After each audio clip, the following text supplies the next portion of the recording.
Hi, Heart Room friends. Happy Thursday. We're reading the BFG.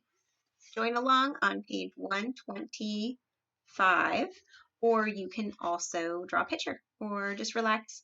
And our chapter is called Mixing the Dream. It was dark now. The night had already begun. The BFG, with Sophie sitting on his hand, hurried into the cave and put on those brilliant blinking lights that seemed to come from nowhere. He placed Sophie on the table. Stay there, please, he said, and no chittering. I is needing to listen only to silence when I is mixing up such a naughty, plexicated dream as this. He hurried away from her. He got out an enormous empty glass jar that was the size of a washing machine. He clutched it to his chest and hurried towards the shelves on which stood the thousands and thousands of smaller jars containing the captured dreams. Dreams about giants, he muttered to himself as he searched the labels. The giants is guzzling human beings. No, not that one, nor that one. Here's one, and here's another. He grabbed the jars and unscrewed the tops. He tipped the dreams into the enormous jar he was clutching, and as each one went in, Sophie caught a glimpse of a small sea-green blob tumbling from one jar into the other. The BFG hurried towards another shelf. Now, he muttered, I is wanting dreams about giggle houses for girls and about boggle boxes for boys. He was becoming very tense now. Sophie could almost see his excitement bubbling inside him as he scurried back and forth. Check this out. This is a great picture of his house and his cave. See, look at all those shelves full of dream jars. There must have been 50,000 dreams altogether up there on the shelves, but he seemed to know almost exactly where every one of them was. Dreams about a little girl, he muttered, and dreams about me. About the BFG. Come on, hurry up, get on with it. Now, where is that wonky world I keeping those? And so it went on, and in about half an hour, the BFG found all the dreams he wanted and had tipped them into the one huge jar. He put the jar on the table, and Sophie sat watching him but said nothing.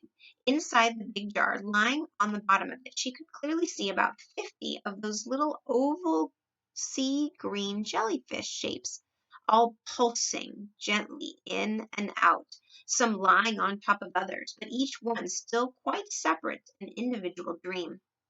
Now he is mixing them, the BFG announced. He went to the cupboard where he kept his bottles of frobscottle, and from it he took out a gigantic egg beater.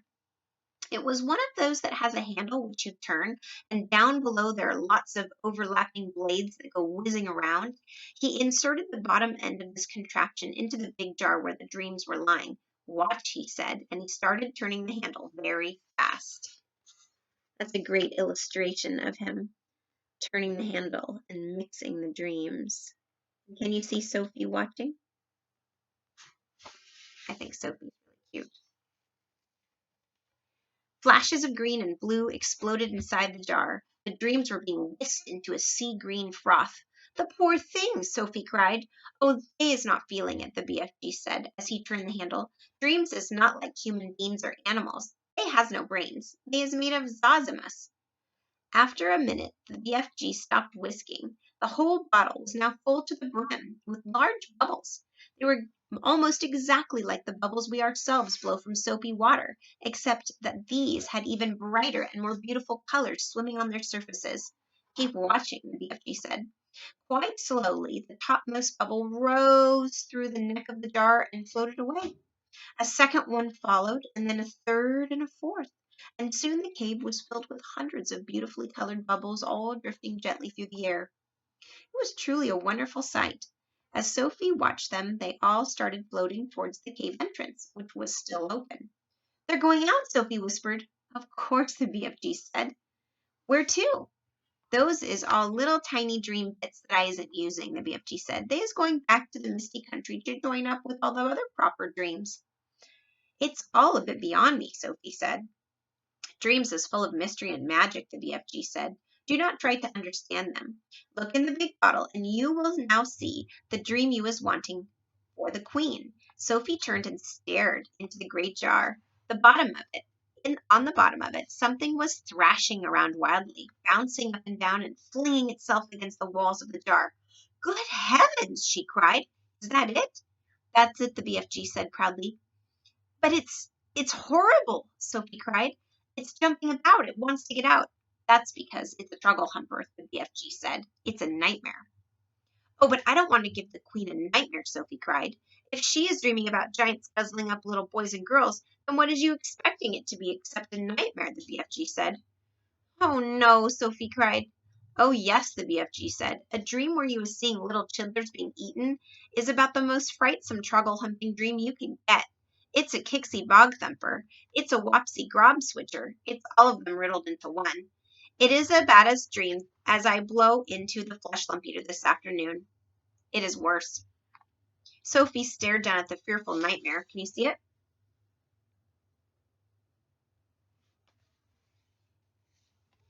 That was still thrashing away in the huge glass jar. It was much larger than the others. It was about the size and shape of, shall we say, a turkey egg. It was jellyfish. It had tinges of bright scarlet red deep inside. There was something terrible about the way it was throwing itself against the sides of the jar. I don't want to give the queen a nightmare, Sophie said. I is thinking, the BFG said, that your queen will be happy to have a nightmare. If having a nightmare is going to save a lot of human beings from being gobbled up by filthsome giants. Is I right or is I left? I suppose you're right, Sophie said. It's got to be done. She will soon be getting over it, the BFG said. Have you put all the other important things into it, Sophie said. When I is blowing that dream into the queen's bedroom, the BFG said, she will be dreaming every single little thing-a-linging you is asking me to make her dream. About me sitting on the window sill. That part is very strong. And about a big friendly giant? I was putting in a nice long gobbet about him, the BFG said. As he spoke, he picked up one of his smaller jars and very quickly tipped the struggling, thrashing troggle-humper out of the large jar and into the smaller one. Then he screwed the lid tightly on to the small jar. That's it, he announced. We is now ready. He fetched his suitcase and put the small jar into it. Why bother to take a great big suitcase when you've only got one jar, Sophie said. You could put the jar in your pocket. The BFG looked down at her and smiled. By goggles, he said, taking the jar out of the suitcase. Your head is not quite so full of grim sludge after all. I can see you was not born last week. Well, we'll stop there, boys and girls, and we'll finish tomorrow. I hope you have a wonderful day. See you on Fun Friday.